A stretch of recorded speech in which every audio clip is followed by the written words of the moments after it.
Block 15, rewriting a story. The chapter name is The Prince in Disguise.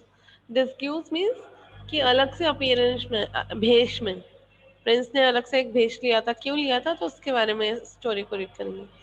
One, however, said, "Yes, yes, I was beaten fairly." The princess turned to her father and pointed to the man. "If he will have me," she said, "I will marry him." तो एक ने कहा कि yes yes, मैंने उसे हरा दिया. तो जो प्रिंसेस थी राजकुमारी, उसने अपने फादर की तरफ देखा और जो इतने सारे लोग आए थे उसे मैरिड करने के लिए स्वयंवरा में, एक पर्सन की तरफ उसने पॉइंट करते हुए कहा, if he will have me, अगर वो मेरे पास होगा तो मैं उससे शादी करूंगी. The princess look at the sweater and said, princess उस पर्सन को देखने लगी और कहा उसने, I have an unusual talent and I am very proud of it. मेरे पास एक अलग सी खासियत है, टैलेंट है, और मुझे उस पर बहुत प्राउड फील है. Do you have a talent to be proud of? क्या आपके पास भी कोई टैलेंट है जिसके ऊपर आप प्राउड फील कर सको? The suitor puffed up his chest and announced, I am the ruler of a vast kingdom. जो सोचर था, जो पर्सन था, उसने अपने चेस्ट को फुला के कहा कि हाँ, मैं एक बड़े से साम्राज्य का रूलर हूँ, राजा हूँ. My army is one of the strongest and largest in the country. और जो मेरी सेना है वो सबसे ताकतवर और सबसे बड़ी है देश में. My subjects work for me and respect me. और मेरे अंडर में जो लोग हैं वो क्या करते हैं, मेरे लिए काम करते हैं और मुझे बहुत रिस्पेक्ट देते हैं. I am very proud of that, और मुझे उनके ऊपर बहुत नाज है. The princess looked at him and said sharply.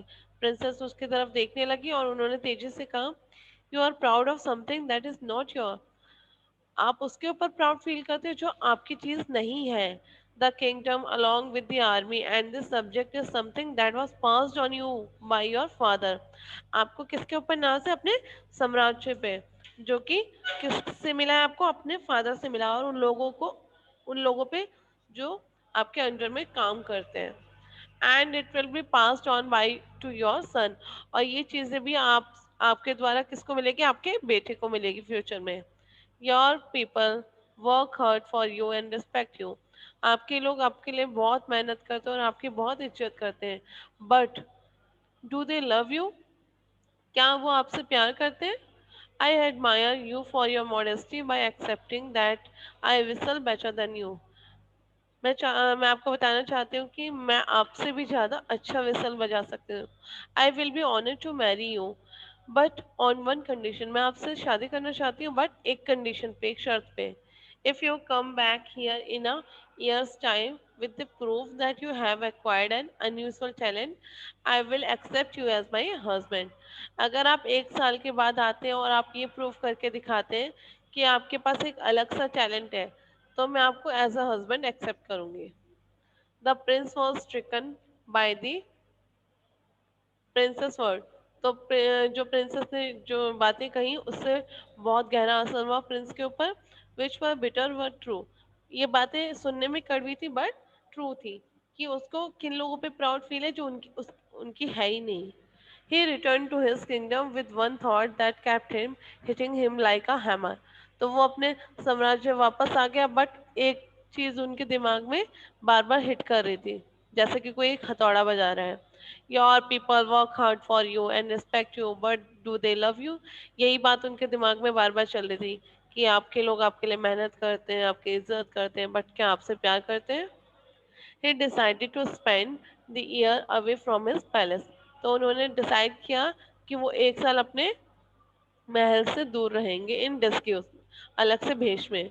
He would stay amidst his subjects to know about their problems and help them fight.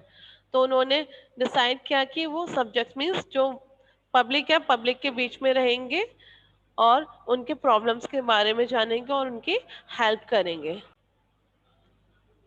Help them find solution, और उनके problems के सॉल्यूशन फाइंड करेंगे.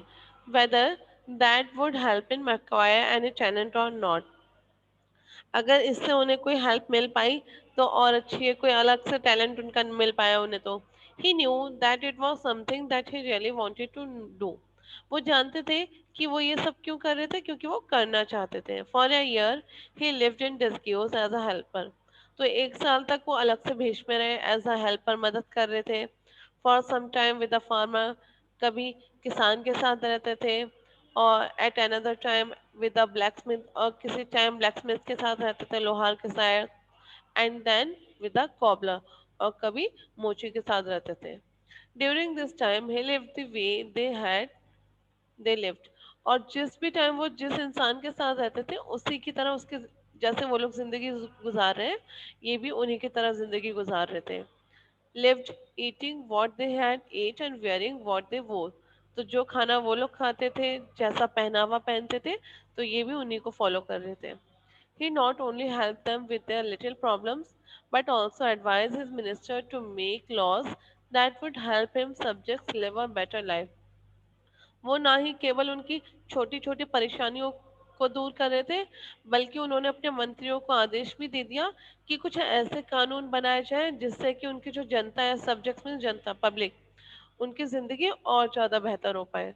Soon, the effect of his efforts was seen all over the kingdom. जल्द ही उनके छोटे छोटे प्रयास से पूरे किंगडम में चेंजेस शो होने लगे. The people were more prosperous and happy. अब जो उनके किंगडम के लोग हैं, साम्राज्य के लोग, वो और ज्यादा धनी हो गए और ज्यादा खुश रहने लगे. They truly love their king. अब वो अपने राजा को पसंद करने लगे. Once the year had ended, जैसे ही साल खत्म हुआ, the prince went back to the princess. जो राजकुमार था वो राजकुमारी के पास वापस आए, filled with new find confidence. उनमें एकदम नया कॉन्फिडेंस था. He said to the princess with folded hand. तो वो प्रिंसेस के सामने अपने हाथ छोड़ के गए. I spent the year doing what made me truly happy. मैंने एक साल गुजारा और वो सारी चीजें की जिससे मुझे असली में खुशी मिली. I am sure that my subjects not only respect me but that they also love me. अब मैं श्योर हूँ कि मेरी जनता ना ही केवल मेरा आदर करती है, बट मुझसे प्यार भी करती है. I am neither sure if I can prove it to you. और मैं ये कभी भी श्योर नहीं हो पाता अगर मैं आपको प्रूव करके नहीं दिखाता. नर if I have acquired any unusual talent. और ना ही मेरे में कोई अलग से टैलेंट आ पाता. However, I am thankful to you for helping me become a better king and a better person. मैं आपका बहुत शुक्रगुजार हूँ कि आपने मेरी मदद की कि मैं एक बेहतर राजा और एक बेहतर इंसान बन सकूं. The princess couldn't help noticing the calluses on his hands. जो प्रिंसेस थी उसने couldn't help noticing. तो जो प्रिंस के हाथों में उनके जो स्किन थी वो एकदम रफ हो गई थी, हार्ड स्किन हो गई थी. She bowed before him and said, वो उनके सामने झुक गई और उन्होंने कहा, The stories of your kingdom prosperity have reached far and wide. आपके साम्राज्य की जो कहानी है वो मैंने सुनी. यहाँ के लोग बहुत धनी हो गए हैं और दूर दूर तक ये कहानी फैल गई है. I can see the proof of your labour on your hands. मैं इसका प्रूफ आपके हाथों में देख सकती हूँ कि आपने कितना वर्क हार्ड किया है, कितनी मेहनत की है. Not only have you connected with your subjects but you have connected with your inner self. ना ही आप अपने केवल जनता के साथ जुड़े, बल्कि आप अपने अंतरात्मा के साथ भी जुड़े. Who says you haven't acquired an unusual talent? जिसने आपको बताया कि आप में कोई अलग सा टैलेंट नहीं है जिसकी वजह से लोग आपको पसंद करें. Living in disguise amidst your people is a rare talent indeed. अलग से भेष में लोगों के बीच में रहना ये बहुत ही रेयर टैलेंट है जो कम लोगों में पाया जाता है, और बहुत कम लोगों में हिम्मत होती है कि ये काम कर सके. I will be happy to be your wife. मुझे बहुत खुशी होगी आपकी वाइफ बन के. The king and queen were relieved and happy at last. तो किंग और क्वीन उन्होंने शादी कर ली और लास्ट में बहुत खुश रहने लगे. They bless the newly married couple with eternal bliss. तो उनकी शादी हुई तो उनकी सारी पब्लिक ने उन्हें ब्लेसिंग्स दी. The prince return to his kingdom with his whistling wife. और प्रिंस वापस से अपने किंगडम आ गए अपनी वाइफ के साथ. Okay, grammar question. Relative clause. A relative clause is a clause connected to the main sentence by words such as which, that, whom, whose, when, where और who. For example, तो relative clause क्या है? ये ऐसा clause है जो main sentence से connect होता है, but different words के through, like which, that, whom, whose. For example, I was wearing the dress that I bought yesterday.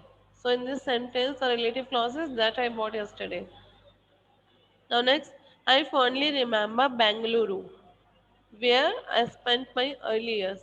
So relative clause इसमें क्या है, वेयर स्पेंट में अर्लियर, तो ये विच होम वेयर इनको डिफाइन करेगा relative clause. So there are two types of relative clause. One is defining relative clause and next is non defining. So what is defining relative clause? A defining relative clause gives important information about a noun that comes before it. तो defining relative clause किसके बारे में information देता है? Noun के बारे में, जो इसमें पहले आता है. Write one of the following before the defining relative clause. That, whose, who, who. तो उसमें से हमें वो डिफाइनिंग क्लॉज लिखना है जो पहले आता है. Never place a comma before a defining relative clause. तो डिफाइनिंग रिलेटिव क्लॉज से पहले कभी भी कॉमा का यूज नहीं होता है. We may leave out that or which before some defining relative clause. और हम दैट और विच को लीव भी कर सकते हैं किसी किसी डिफाइनिंग रिलेटिव क्लॉज में. For example, it reminded her of the game that she used to play as a child. So, and next sentence, it reminded her of the games he used to play as a child. तो second वाले sentence में आप देख सकते हो उसमें that का use नहीं है. तो किसी किसी सेंटेंस में डिफाइनिंग रिलेटिव क्लॉज का यूज नहीं होता है. Now next, non defining relative clause. A non-defining relative clause provides more information that is not very important. और ये किसके बारे में इंफॉर्मेशन देता है, जो इम्पोर्टेंट नहीं है. Write one of the following before the non-defining relative clause. Which, whose, who, whom. तो इसका यूज करते हैं हम नॉन डिफाइनिंग रिलेटिव क्लॉज लिखने से पहले. Never write that before the non defining relative clause. Non defining relative clause लिखने से पहले कभी भी नेवर का यूज, दैट का यूज नहीं करना है. Always place a comma before a non defining relative clause. Non defining relative clause लिखने से पहले हमेशा कॉमा का यूज होता है. If a non defining relative clause is in the middle of a sentence, अगर ये सेंटेंस के बीच में है, put commas before and after it. तो कॉमा का यूज कहाँ पे होगा, सेंटेंस से पहले और सेंटेंस के बाद में. For example, my brother comma who now teaches in a small college. तो ये क्या नॉन डिफाइनिंग क्लॉज है, तो उससे स्टार्टिंग में कॉमा लगेगा और उसके बाद comma. Never wanted to be a teacher. Second, professor Sharma comma who used to be the principal secretary comma can type really fast. तो यहाँ पे आप देख सकते हो नॉन डिफाइनिंग रिलेटिव क्लॉज लिखने से पहले और लिखने के बाद कॉमा का यूज हो रहा है. और नॉन डिफाइनिंग रिलेटिव क्लॉज लिखते टाइम किसका यूज होगा, विच, हुज, हु, हुम. कभी भी दैट का यूज नहीं होगा. और डिफाइनिंग क्लॉज लिखते टाइम दैट, हुज, हु, हुम का यूज होगा. और इसमें हमेशा कॉमा का यूज होता है लिखने से पहले. लिखने से पहले कभी भी यूज नहीं होता है, इसमें होता है नॉन डिफाइनिंग में.